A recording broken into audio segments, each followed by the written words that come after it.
Ladies and gentlemen, can I please have your attention? I've just been handed an urgent and horrifying news story. And I need all of you to stop what you're doing and listen.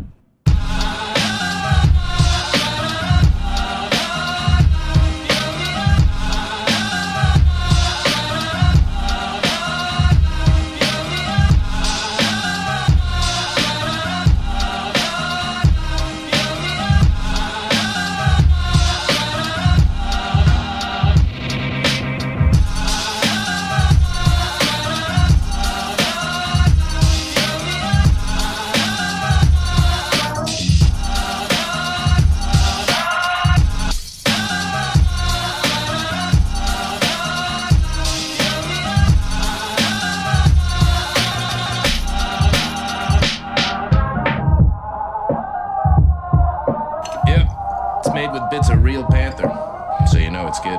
It's quite pungent. Oh, yeah. Stings the nostrils. In a good way. Yeah. Brian, I'm gonna be honest with you, that smells like pure gasoline. 60% of the time, it works. Every time. That doesn't make sense.